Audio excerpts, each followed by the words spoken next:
यकीनी तौर पर उन्होंने ये पैगाम दिया है कि हम आज भी वहीं पर खड़े हैं जहां पर हम खड़े थे। आईजी पंजाब इनाम गनी कहते हैं धमाका मुल्क दुश्मन अनासिर की कार्रवाई है। हाफिज सईद का घर टारगेट होने के सवाल पर उन्होंने कहा कि हाई वैल्यू टारगेट घर के करीब पुलिस पिकेट है। लश्कर के चीफ हाफिज सईद का बेटा, खबर कंफर्म नहीं है, खबर ये आ रही है कि उसकी हत्या कर दी गई है। जो अबडक्टर्स उसे उठा के लेके गए थे उन्होंने उसकी हत्या कर दी। लेकिन आज जो हुआ, जहां हमारे मुहाफिज ही हम पर हाथ उठाएं, हम पर जुल्म ढाएं, वहां पर जहां अपना सियासी हक मांगने की कीमत पर एक सियासी कारकुन की जान ले ली जाए, मुझे वहां पर एक खुशी नहीं मनानी और मेरे ख्याल से कोई भी खुशी नहीं मनाएगा। और आप लोगों की वजह से आप लोग हमारे रंग में भंग डालते हैं। 70 साल से एक आदमी कश्मीर का ढोल बजा रहा था, उसकी खा रहा था, उसकी पी रहा था, उसकी पहन रहा था।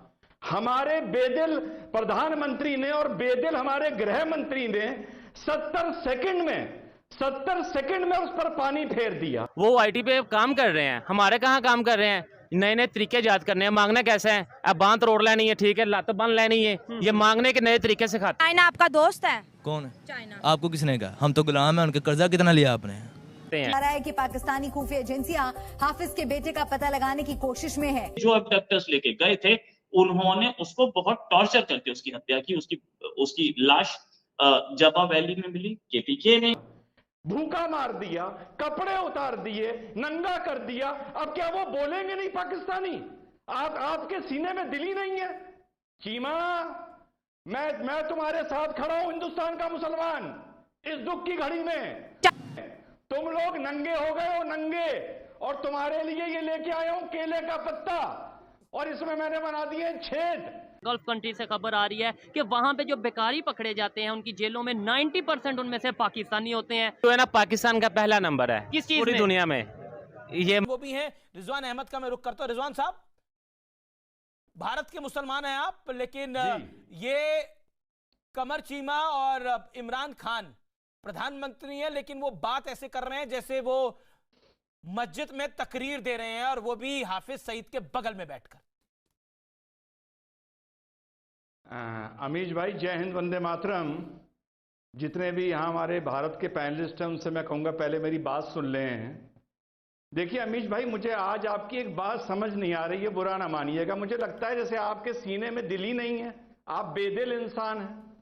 अरे साहब, 70 साल से एक आदमी कश्मीर का ढोल बजा रहा था, उसकी खा रहा था, उसकी पी रहा था, उसकी पहन रहा था। हमारे बेदिल प्रधानमंत्री ने और बेदिल हमारे गृह मंत्री ने 70 सेकंड में उस पर पानी फेर दिया, भूखा मार दिया, कपड़े उतार दिए, नंगा कर दिया। अब क्या वो बोलेंगे नहीं पाकिस्तानी? आपके सीने में दिल ही नहीं है? चीमा, मैं तुम्हारे साथ खड़ा हूं, हिंदुस्तान का मुसलमान, इस दुख की घड़ी में। तुम लोग नंगे हो गए हो, नंगे। और तुम्हारे लिए ये लेके आया हूं केले का पत्ता, और इसमें मैंने बना दिए छेद। अपने प्रधानमंत्री से कहो ये केले का पत्ता लपेटे और जाके यूनाइटेड नेशन के बाहर सीढ़ियों पर बैठे। ये हिंदुस्तान का मुसलमान का पैगाम है तुम्हारे लिए, और मैं तुम्हारे साथ खड़ा हूं आज, मैं तुम्हारे साथ हूं। और मुझे ये समझ नहीं आ रही कि अफगान तालिबान की क्या मजबूरी है कि वो क्यों टीटीपी को जो है वो जगह दे रहे हैं। क्यों टीटीपी को अफगान तालिबान जगह दे रहे हैं? कोई है पूछने वाला? मैं तो समझता हूँ जो हमारी लीडरशिप है, इनको तो अफगानिस्तान के साथ इंगेज नहीं करना चाहिए।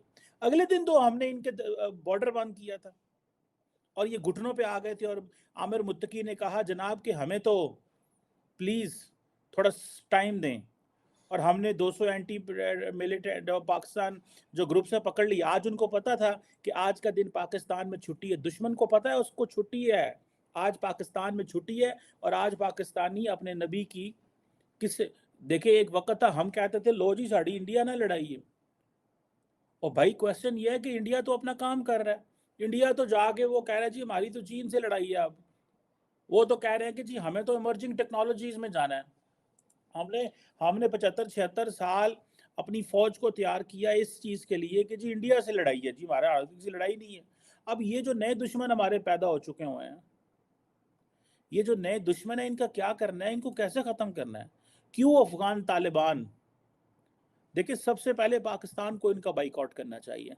बाइकआउट कुछ भी ना कहें, कोई इन पे हमला ना करें, कोई इनको जो है वो नुकसान ना पहुंचाएं, सिर्फ दरवाज़ा बंद कर दें, सिर्फ बॉर्डर बंद कर दें। नानी गिटे आ जाएगी, फिर ये चीखें मारते हैं, फिर ये चीखें मारते हैं। आप देखें कि ये हंगू में ईद मिलादुन नबी पे मस्तोंग बलोचिस्तान, हंगू के खैबर पख्तूनख्वा मस्तोंग में उधर जो है वो उधर किया गया। और आज सुबह, let me tell you one more thing, आज सुबह 5-6 बजे के करीब ये जो क्या उसको बोलते हैं, बलोचिस्तान की ये एक इलाका है ज़ोब, ठीक है जी, वहाँ से अफगान तालिबान जो है उन्होंने अलाउ कर दिया कि टीटीपी जो है वो यहाँ से निकले, और 3-4 हमारे जवान वहाँ पे शहीद हो गए। उन 10 इतने बंदा की करे, मैं किससे वो क्या कहते हैं, एक शेर है ना, मैं किसके हाथ में अपना लहू तलाश करूं, सारे शहर ने पहन रखे हैं दस्ताने। सो क्वेश्चन ये है कि हम कहाँ जाएं, ये लोग क्या हमारे साथ कर रहे हैं, और अफगान तालिबान खामोश हैं, और ये किसी का कोई कसूर नहीं है, ये हमारा अपना कसूर है। क्यों? क्योंकि हमने अफगान तालिबान की इतनी मदद की दुनिया में, सानू बड़ा चाह सी असी सिर ते चुक चुक रख दे साइना, बस अफगान तालिबान आ जाए, वो आ जाए, वो आगे। देखिए, क्या आप समझती हैं कि डीलिमिटेशन होगा? ये एक ही सवाल है, ये नहीं कि इलेक्शंस कब हों। अगर इलेक्शंस कभी भी हों, अगर उनको धांधली के नतीजे से, तो फ़र्क क्या पड़ता है आज धांधली हो या कल धांधली हो, धांधली तो होगा। तो दैट्स नॉट द पॉइंट। अब बात असल ये है कि लोग कहते हैं देखो इट डजंट मैटर, वो सीट्स तो नहीं बढ़ेंगे, और सीट्स तो नहीं बढ़ सकते जब तक कॉन्स्टिट्यूशनल अमेंडमेंट नहीं आया, और असेंबली नहीं है, कॉन्स्टिट्यूशनल अमेंडमेंट नहीं आता है। नहीं साहब, सीट्स की टोटल नहीं बदलेगी, मगर सीट्स के अंदर जो नतीजा होगा वो बहुत बदलेगा। मैं तो कहता हूं हर सीट को आप जिता सकते हैं और हरा सकते हैं।